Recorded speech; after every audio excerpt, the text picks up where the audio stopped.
வணக்கம், நான் கீதாஞ்சலி செந்தில். நாம் இன்றைக்கி ரொம்ப சிம்பிளான மெத்தடில் ஹோட்டல் ஸ்டைலில் ரொம்ப டேஸ்டான ஒரு வெண்பொங்கல் பண்ண போகிறோம். இது பண்ணுறது ரொம்ப ஈஸி, டக்குன்னு பண்ணிடலாம். வாங்க இதை எப்படி பண்ணலான்ட்டு பார்க்கலாம். வெண்பொங்கல் பண்ணுறதுக்கு 1 கப் அளவுக்கு பச்சரிசி எடுத்திருக்கோம். நம்ம எந்த கப்பில் எடுக்கிறோமோ அதே கப்பில் 1/4 கப்புக்கும் கொஞ்சம் மேலே இந்த பாசிப்பருப்பு எடுத்திருக்கோம். அப்புறம் தேவையான அளவுக்கு உப்பு, இந்த ஸ்பூனில் ஒரு 1/2 ஸ்பூன் மிளகு எடுத்திருக்கேன், 1/2 ஸ்பூன் ஜீரகம், அப்புறமா கடைசியாக நமக்கு தாளிக்கிறதுக்கு கொஞ்சம் முந்திரி பருப்பு, பெருங்காயம், கொஞ்சம் கருவேப்பிலை, கொஞ்சமாக இஞ்சி. நம்ம இப்போ பச்சரிசியை அந்த 1 கப் அளவுக்கு அது குக்கரில் கொட்டிக்கலாம். அப்புறம் அந்த 1/4 கப் அளவுக்கு பருப்பையும் ஒன்றா கொட்டிட்டு இதை நம்ம ஒரு தடவை நல்லா கழுவிக்கலாம். நல்லா அரிசியும் பருப்பையும் நல்லா கழுவிட்டு இதில் 4 டம்ளர், எந்த கப்பில் அரிசி எடுத்தோமோ அதே கப்பில் 4 கப் அளவுக்கு நம்ம தண்ணி ஊற்றிக்கணும்.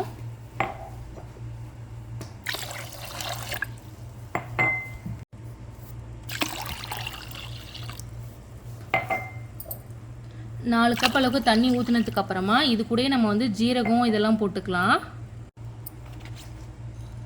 பாருங்கள், உப்பு, ஜீரகம், மிளகு அப்படி எடுத்து வச்சுருக்கோம் இல்லைங்களா, இது கூடயே நம்ம சேர்த்துக்கலாம். அப்புறம் நம்ம தேவையான அளவுக்கு பட்டர் இப்போயே கொஞ்சம் போட்டு வச்சுக்கலாம். பாருங்கள், இந்த அளவுக்கு பட்டர், அதாவது ஒரு துண்டு அளவுக்கு பட்டர் எடுத்துகிட்டு இதிலே போட்டு இதை ஒரு 10 நிமிஷம் ஊற வச்சுக்கலாம். நல்லா அரிசி நல்லா ஊறினா தான் நல்லா பொங்கல் நல்லா குழஞ்சி நல்லா டேஸ்ட்டாக வரும்.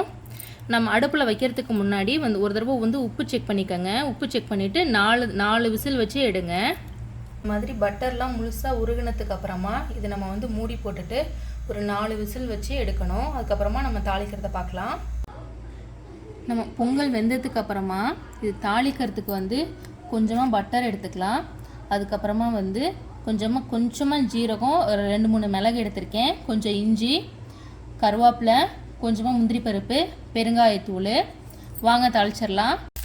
நம்ம ஒரு பாத்திரம் வச்சு கொஞ்சமாக பட்டர் போட்டுக்கலாம். இந்த பட்டர் நல்லா உருகட்டும். இதில் இஞ்சி, கருவேப்பிலை, முந்திரி பருப்பு, ஜீரகம், பெருங்காயத்தூள் எல்லாமே இதில் சேர்த்துக்கலாம். இதில் சேர்க்குற பெருங்காயத்தூள், நம்ம இதில் பெருங்காயத்தூள் சேர்த்துக்கிறதுனால பொங்கல் ரொம்ப டேஸ்ட்டாக இருக்கும், நல்லாயிருக்கும். இப்போ இதை அப்படியே எடுத்து கொட்டிக்கலாம். பொங்கலில் நம்ம இதை கொட்டி ஒரு கிண்டி விட்டுறலாம். இப்போ அடுப்பில் பொங்கலையும் லைட்டாக சூடு பண்ணிக்கோங்க. அப்போ தான் இது நல்லா ஒன்று சேர்ந்து இதாகும். ஒன்றா கிளறி விட்டுக்கோங்க.